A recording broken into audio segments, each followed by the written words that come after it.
Hey friends, Randall Dupree here with Forge Point.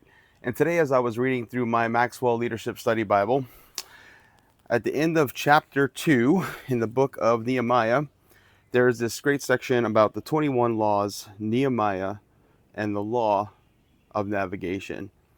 Because anyone can steer the ship, but it takes a leader to chart the course.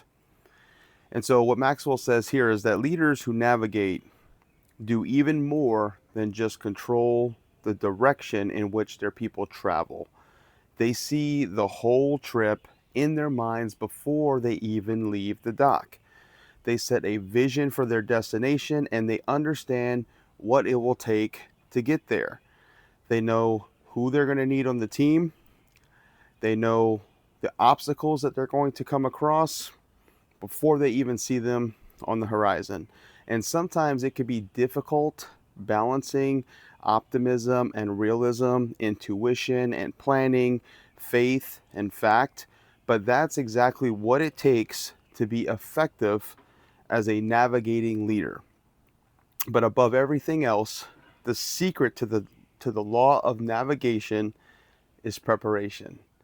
You see, when you prepare well, you convey confidence and trust to the people. It's not the size of the project that determines its acceptance, support, and success. It's the size of the leader. Leaders who are good navigators are capable of taking their people just about anywhere.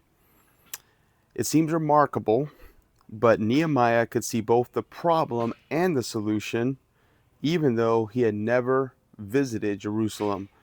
And that's an incredible characteristic of all great leaders. They have uncommon vision, and that's why they can navigate groups of people, because a leader sees farther than anyone else.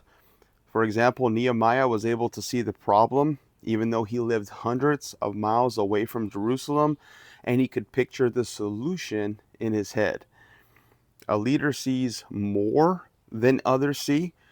So Nehemiah knew that the wall could and should be rebuilt, and he knew what it would take to do it. Before he left, he asked the king to provide him with letters allowing him to gather materials and granting him safe passage to Judah. A leader sees before others sees. None of Jerusalem's neighbors wanted to see the Jews rebuild their wall. And in fact, several enemy leaders even conspired against Nehemiah and the people, but Nehemiah saw the danger and he planned accordingly. He refused to give in to enemy plots, and he formulated strategies to defend the city and keep the people working at the same time.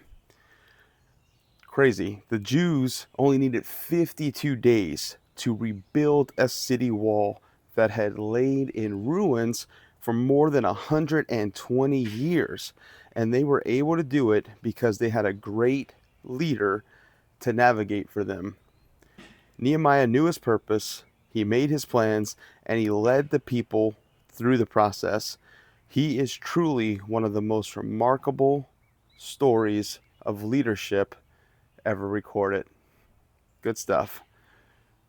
We can learn a lot from Nehemiah, and we're going to continue to dig in the rest of this book.